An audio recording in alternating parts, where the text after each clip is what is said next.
Cintailah pekerjaan Anda, karena semua di dalam dunia ini tidak ada yang instan, harus diusahakan dan jangan pernah lelah. Dengan kata lelah Anda berarti sudah menutup rezeki Anda.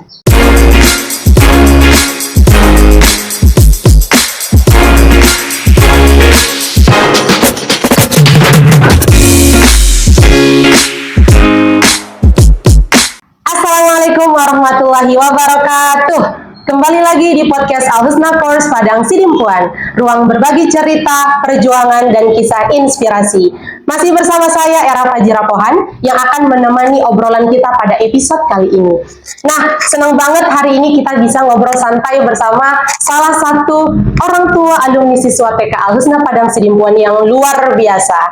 Di tengah kesibukan mendampingi tumbuh kembang si anak, ibu ini juga sangat aktif menjalankan dunia bisnis yang pastinya penuh cerita seru dan kisah inspirasi.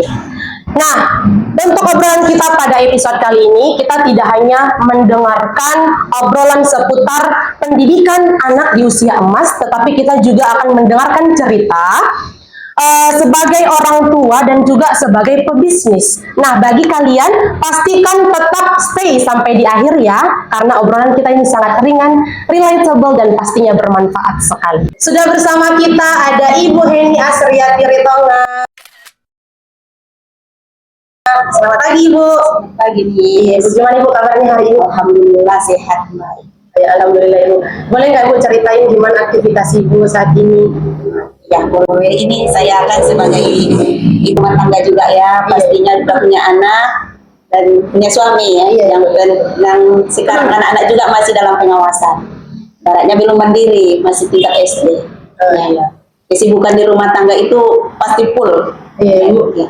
Karena rumah tangga terus ada Anak, suami, juga kita kan nggak menyewa asisten gitu kan, semua dikerjakan sendiri.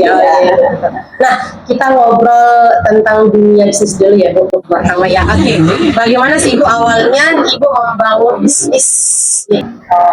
Begini, dulu saya juga adalah seorang gadis seperti kalian, ya, yang dibesarkan dari kampung dan mencari rezeki di kota, ya. Jadi singkat cerita saya melamar dulunya sebagai SPG kosmetik dan dari situlah jiwa bisnis saya mulai muncul. Dimana karena di dunia bisnis ini terutama di kosmetik yang diperagakan wajah dan wanita terutamanya ya. Dan harus good looking pastinya. Nah disinilah saya mulai menjejaki karir saya di dunia bisnis karena di dalam kosmetik itu yang terjadi jual beli. Di antara jual beli ini kan sudah pasti ada untung. Dan yang paling penting ada modal dan keberanian. Berarti dari siapa Ibu belajar Bu dan menekuni bisnis ini Bu? Sekarang saya sudah menjadi pebisnis di bidang kain jual beli yang barang jadi ya, yang khususnya untuk perempuan ataupun wanita dewasa. Itu saya mulai tekuni dari suami saya setelah saya menikah.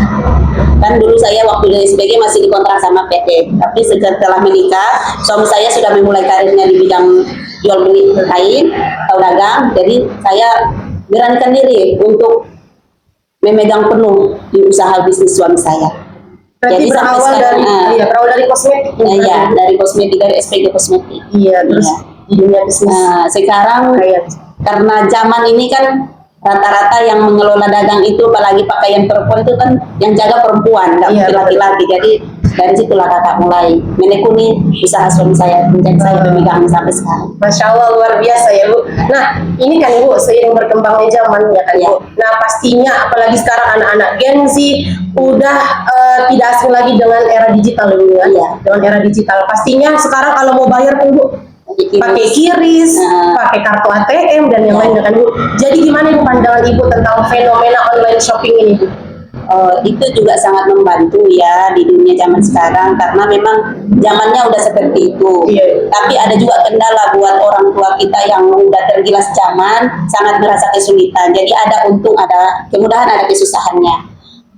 Di sisi kemudahannya seperti itu, kita anak-anak atau apapun kita manusia-manusia milenial ini nggak perlu pegang duit lagi, cukup tap saja gitu kan. Tapi kalau untuk usia-usia yang udah mulai tua atau yang di atas 45 ke atas sudah mulai nggak bisa lagi mengikutinya. Jadi itulah kelemahannya. Jadi orang-orang seperti itu masih tetap menggunakan secara manual. Secara manual. Jadi bagaimana Bu ini Ibu dalam ini ya tetap berinovasi dalam bersaing dengan toko-toko lainnya, terkhususnya dengan online shopping ini? Cara saya ya mengikuti yang tren, apa yang lagi tren di dunia online. Saya coba mengikutinya, saya coba menyainginya dengan harga jual saya, menimbanginya dan mempermudah apa pelanggan-pelanggan saya untuk mendapatkan barang yang diminatinya. Berarti untuk saat ini udah Ibu terapkan ya Bu, bagi yang ada yang udah mau bayar pakai QRIS atau transfer gitu sudah Ibu? Iya. Oh iya, Melalui online. Iya, online sama. Sampai pengiriman barang online pun sudah saya take. Oh, Masya Allah. Dengan cara sistem live. Oh, berarti Ibu live? Ada sesekali live, ada sesekali posting di medsos. Ya, itu juga salah satu cara saya untuk meningkatkan proses penjualan produk saya. Iya, betul sekali. Berarti Ibu live di toko atau di rumah juga, di toko juga disempatkan ya. Di mana waktu-waktu pembeli offline-nya tidak ada, saya coba online. Oh iya, luar biasa ya Bu.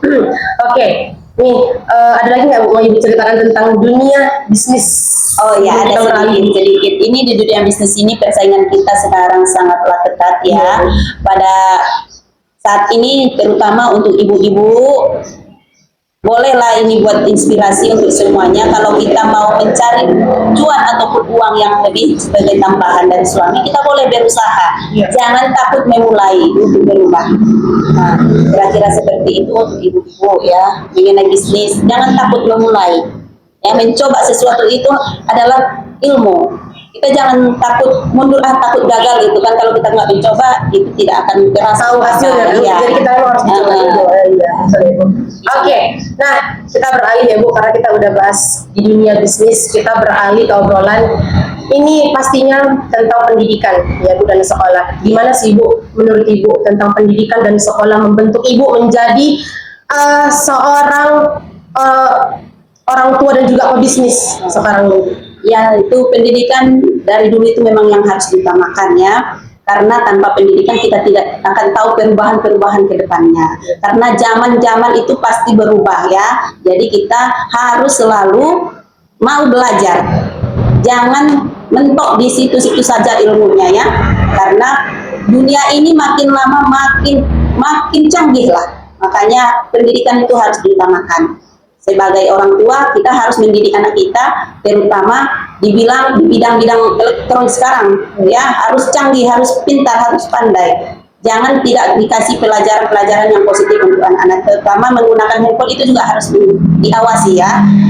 Karena sekarang saya melihat sedikit-sedikit anak-anak lihat di Google, lihat di YouTube, taunya kan yang di YouTube itu pun belum tentu semuanya real, iya kan? Dan yang di Google juga belum tentu benar. Iya, seperti contoh, kita mencari alamat, kita tanya Google, 5 meter ke depan sudah ketemu, ternyata kita ke kuburan, tepat sasaran. Jadi semua itu harus kita bantu dan kita support anak-anak kita. Kita juga perlu untuk selalu mencari ilmu, ya. Jangan cepat kita berpuas hati dengan satu ilmu saja. Iya betul, kita harus tetap terus belajar. Iya, harus terus belajar. Iya, karena memang melalui pendidikan sekolah di situ kita kayak membentuk paradigma kita kayak mana cara mengatasi masalah. Karena selain dari sekolah kita juga bisa dapat ilmu dari yang lain juga kan, dari lingkungan juga bisa ya. Ya betul sekali. Masih ingat nggak Bu kira-kira apa motivasi yang paling Ibu ingat waktu Ibu ya sekolah zaman dulu ya Bu? Apa motivasi yang paling ingat dari yang sangat mendukung saya dan dulu saya tidak akan pernah lupa, terutama inilah yang sangat saya terapkan sampai sekarang. Jangan malas membaca. Masya Allah. Itu ya betul Ibu, seperti karena dari membaca kita akan gampang memahami sesuatu. Tanpa keliling dunia pun kalau kita bisa membaca, kita bisa keliling dunia. Ya kan? Betul sekali. Iqra, bacalah. Iya. Itulah salah satu motivasi yang terus saya ingat sampai sekarang dari guru saya waktu zaman sekolah dulu. Zaman sekolah dulu ya Bu. Ada nggak Bu kayak pengalaman yang paling memorable, paling Ibu ingat waktu Ibu sekolah? Paling berkesan sekali. Oh, ada, tapi ini sedikit mengenai orang tua ya. Oh, boleh. Waktu dulu saya kelas di tingkat SMP. Di situ kan yang merapot adalah orang tua murid ya. Iya. Jadi di sini orang tua saya seorang guru tapi di sekolah lainnya. Jadi saya mengajak orang tua saya untuk mendampingi saya menerima rapot. Ternyata orang tua saya tidak bisa. Jadi orang tua saya mewakilkan kepada saudaranya. Tahunnya pas di pengumuman penerimaan rapot saya mendapatkan juara. Masya Allah. Saat di situ perwakilan yang diunjuk oleh orang tua saya tidak mendampingi saya ke depan. Nah, disitulah momen-momen waktu hal-hal yang bahagia buat saya, ternyata tidak mendampingi. Itulah salah satu yang paling diingat selama gimana di antara teman saya mau mendapatkan pendampingan. Tapi saya tidak ada, tapi saya bangga juga karena biarpun orang tua tidak ada, saya tetap mendapatkan juara. Iya, alhamdulillah. Tetap tidak down ya Bu. Harus semangat, harus tetap semangat terus. Ya, Masya Allah, luar biasa Ibu. Itulah tentunya dukungan orang tua itu untuk anak-anak ke depan. Ya betul sih. Ya kalau memang ada waktu disempatkan ya, dan tidak jauh anaknya ya. Oke, itulah salah satu momen yang sangat paling berkesan ya, pernah dilupakan. Ya. Masya Allah, masih diingat terus. Masih. Pastinya. Ya, boleh nggak Bu diceritakan? Aduh, ada suka dukanya di momen itu, makanya tidak bisa saya lupakan sekarang ini.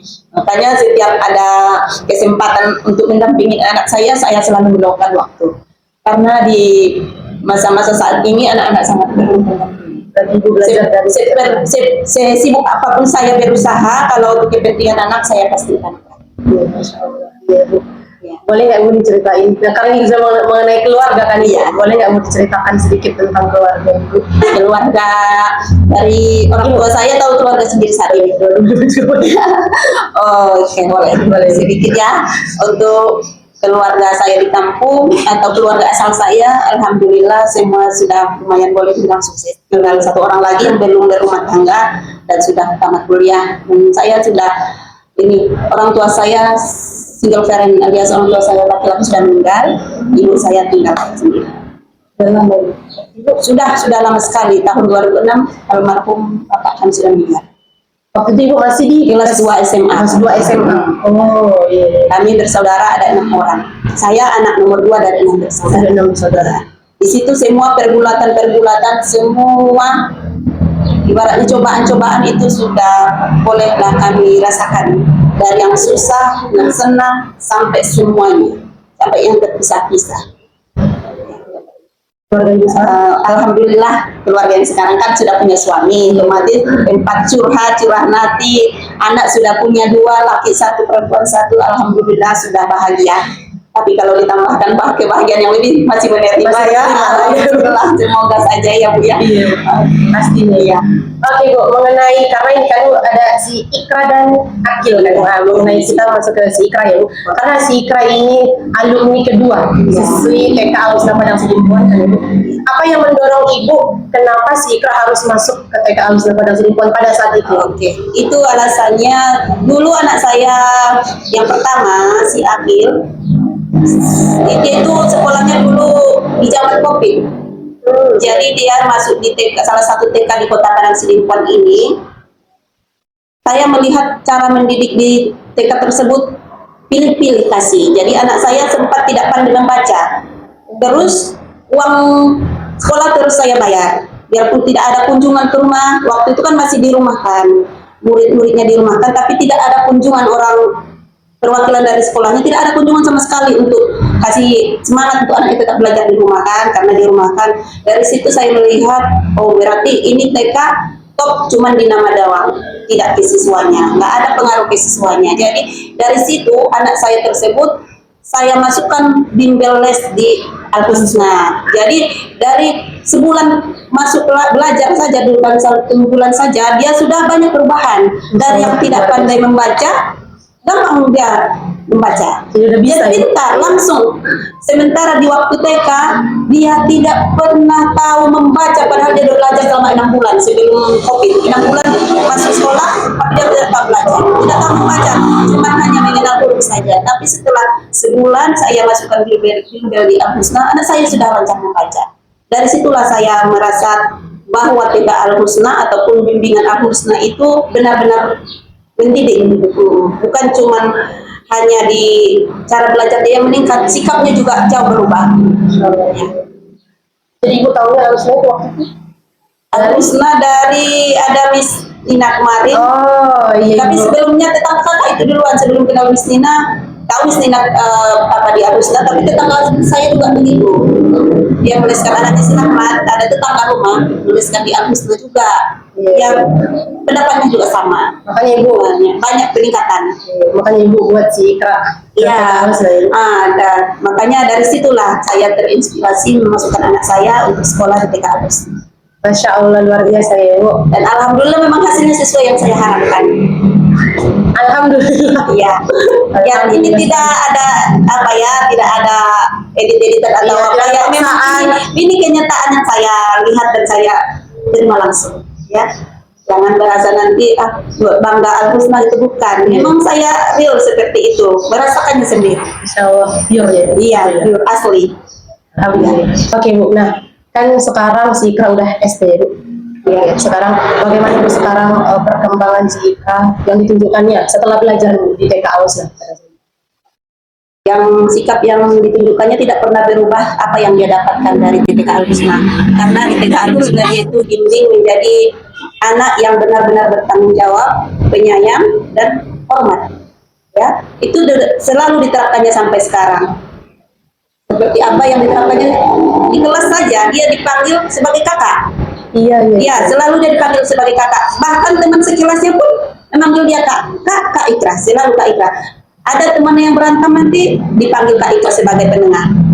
Kan dari TK dia sudah diajar seperti itu kan, makanya sampai sekarang diterapkannya. Terus untuk tingkat prestasinya juga selalu bertahan dan meningkat. Dia belum pernah mengeluh untuk malas belajar. Dia selalu semangat karena dia tidak ingin merasakan kayak temannya. Tahun ini dia di posisi sini, tahun depannya dia menurun.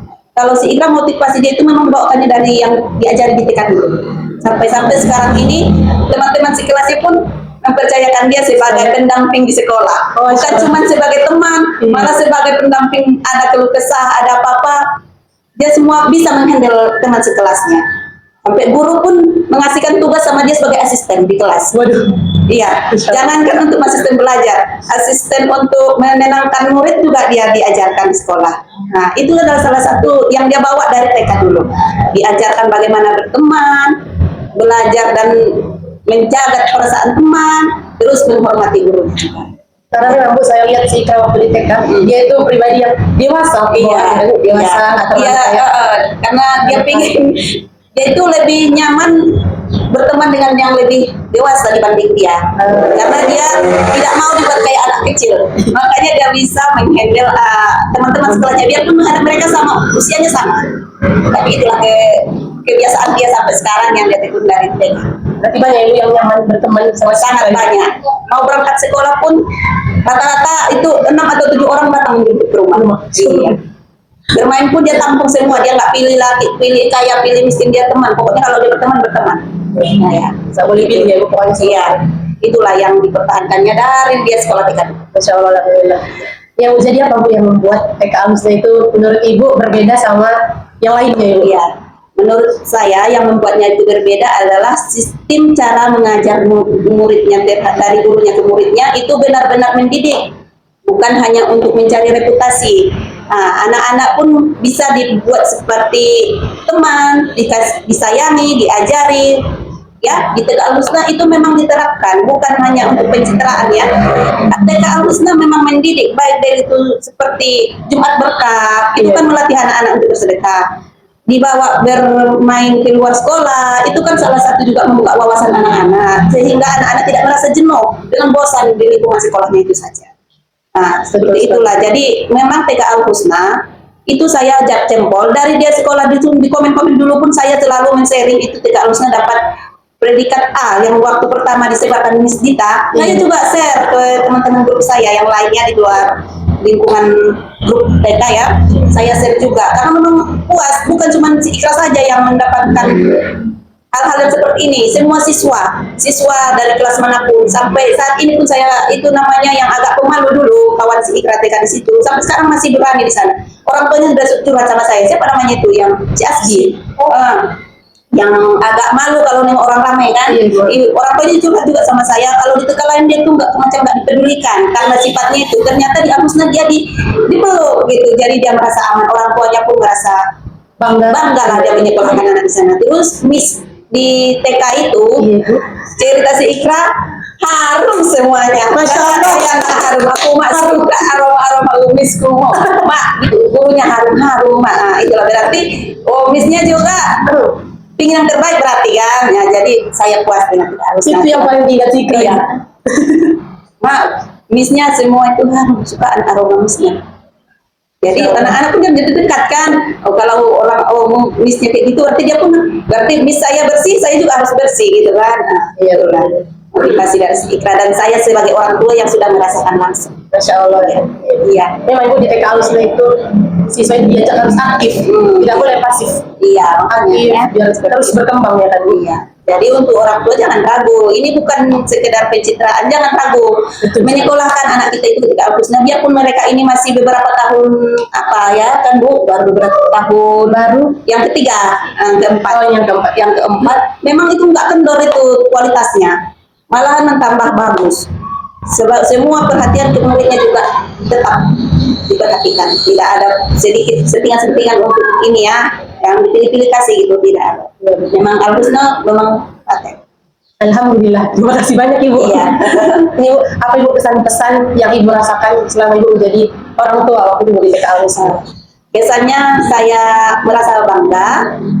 Terus pesannya, bangga ini sudah banyak ya, bukan cuma sedikit. Kalau sudah bangga itu sudah banyak lah itu, mencakup semua. Tidak cuma satu sisi saja saya bangga, di semua sisi saya bangga dari hasil yang diberikan oleh Miss yang ada dari TK Agusna. Pesan saya untuk selanjutnya pada para orang tua yang mau menyekolahkan anaknya, bolehlah ibu menyekolahkan anak kita tingkat TK ataupun PAUD ke TK Agusna, dengan catatan ibu jangan ingin mengatur di sekolah situ, biarkanlah para guru yang mengatur, karena saya sudah merasakan apapun keputusan Miss ataupun guru-guru di sana sudah yang terbaik untuk anak kita. Karena terlalu banyak pun kita ikut campur dalam mengajari anak kita di ruangan sekolahnya, itu akan menghambat dia untuk berkembang.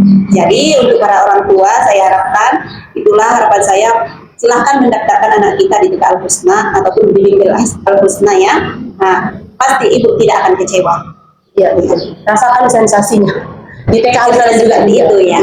Nah, itulah kira-kira, karena saya sudah merasakan. Satu lagi saya harapkan untuk orang tua murid, kalau mau mendapatkan anak sekolah, usianya itu jangan terlalu muda kali, biar dia gampang menyerap pelajaran itu, biar nggak bosan.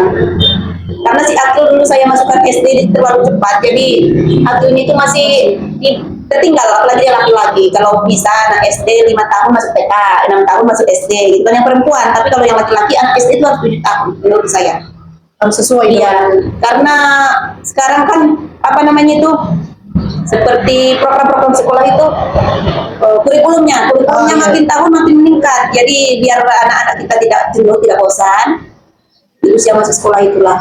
Harus kita benar-benar sesuaikan sama umur anak kita. Tapi jangan terlalu lama juga, nanti ketuaan. Ya, seperti itulah kira-kira pesan dan pesannya. Karena berkembangnya zaman, kurikulum pasti berbeda. Nah sekarang Ibu Ikra kan di SD. Sekarang kelas 2 Ibu, usia 8 tahun ya. Menurut Ibu gimana Bu sekarang progresnya? Apakah si Ikra kayak rajin belajar, nggak terlalu kemudian atau malas, gimana progres Ikra? Tidak, si Ikra itu kalau dia memang tanggung jawabnya sangat kuat. Kalau dia memang ada tugas, dia itu tanpa saya suruh pun dia belajar. Untuk progres selanjutnya saya berencana membuat dia biar lebih, namanya juga masih kosong memorinya, akan saya buat dia les lagi, insya Allah. Tapi jangan dulu ya Bu ya, itu nanti rencana saya. Memang dia orangnya bertanggung jawab dan semangat untuk belajar, tidak pernah malas. Berangkat sekolah pun selalu paling rajin. Selalu semangat. Iya, semangat. Tidak pernah ngeluh, malas, nggak pernah. Tapi syukurlah anak-anak yang lain juga sama ya. Ya, itulah kondisi saat ini. Alhamdulillah. Sekarang Ibu, apa harapan Ibu untuk anak-anak dari keluarga Ibu? Gimana? harapan saya terutama untuk anak-anak saya, semoga diberi kesehatan, kemudahan dalam proses belajar mengajar dan mendapatkan ilmu yang bermanfaat, sehat, dan semua cita-citanya semoga dikabulkan oleh Allah Subhanahu wa Ta'ala. Dan untuk keluarga intinya, saya akan berharap semoga makin harmonis, murah rezeki dan panjang umur. Amin ya Allah, Masya Allah. Nah, sekarang Ibu, bagaimana sekarang harapan Ibu, khususnya dengan PK Al-Husna Padang Sidimpuan ini? Oke, harapan saya untuk PK Al-Husna semoga makin jaya, makin berkembang, dan semakin dicintai masyarakat Kota Padang Sidimpuan. Amin. Terima kasih banyak Ibu. Pertanyaan terakhir Ibu ini, apa harapan Ibu atau apa yang ingin Ibu sampaikan untuk generasi muda saat ini, Ibu? Oke, untuk generasi muda, harapan saya adalah ataupun sedikit masukan untuk generasi muda, jangan pernah lelah untuk berusaha, selalu semangat. Cintailah pekerjaan Anda, karena semua di dalam dunia ini tidak ada yang instan, harus diusahakan dan jangan pernah lelah. Dengan kata lelah Anda berarti sudah menutup rezeki Anda. Jadi semangat terus dan cintai pekerjaan. Betul sekali. Karena semuanya butuh proses panjang. Ya. Kalau Anda menyerah atau putus asa berarti Anda sudah menyetop itu rezeki Anda. Dan itu membuat kita rugi. Iya, pasti sudah. Ya kalau kita nggak berusaha dari mana mau datang kan? Nah, sedangkan yang punya harta banyak saja kalau dia tidak pandai mengusahakannya bagaimana berkembang itu habis. Saya sudah lihat di depan mata saya sendiri. Yang ada menjadi tidak ada. Jadi untuk mengumpulkannya balik sudah sangat sulit. Tidak segampang yang dia pikirkan lagi karena persaingan makin sulit. Nah, itulah sedikit motivasi untuk generasi muda, jangan pernah menyerah dan selalulah mencintai pekerjaan Anda. Sedikit banyaknya yang Anda kumpulkan itu akan lama-lama menjadi bukit. Terus jangan terlalu boros. Selagi tidak begitu dibutuhkan, jangan terlalu diutamakan. Ya, seperti miliarder-miliarder muda itu ya dia itu baratnya membeli itu sesuai kebutuhan, bukan untuk keinginan. Dia itu sesuai kebutuhan saja. Jadi untuk adik-adik semua dimanapun berada, cobalah sedikit hemat, karena hemat Anda kaya itu untuk Anda juga, bukan untuk orang lain. Anda sendiri juga yang akan menikmati. Terima kasih Ibu, ini juga jadi merasa harus hemat. Iya, nanti suatu hari kalau sudah agak penuh itu sesuatu yang kita simpan, apapun keinginan kita pasti dapat. Berarti kita mengeluarkan uang ya, sesuai apa yang kita butuhkan. Iya, karena uang itu tidak pernah akan merugikan Anda, selalu menguntungkan Anda kalau Anda hemat. Insya Allah, ya, betul sekali. Alhamdulillah, terima kasih banyak Ibu. Ada lagi yang ingin disampaikan? Cukup saja. Alhamdulillah Ibu. Terima kasih Ibu. Semua kisah yang menarik, termotivasi, kisah inspirasi dan yang lainnya ya Ibu. Terima kasih sudah meluangkan waktu untuk kita semua Ibu. Semoga kedepannya kita lebih sukses, lebih jaya, dan juga selalu bersemangat untuk menjalankan aktivitas kita masing-masing. Oke? Baik, cukup sekian podcast kita pada episode kali ini. Terima kasih sudah selalu setia menonton dan mendengar podcast kita pada episode kali ini. Jangan lupa selalu subscribe semua platform sosial media, YouTube Al-Husna Course, Instagram Al-Husna_Course, dan juga Facebook Al-Husna Course. Oke? Sampai jumpa di episode berikutnya. Bye-bye.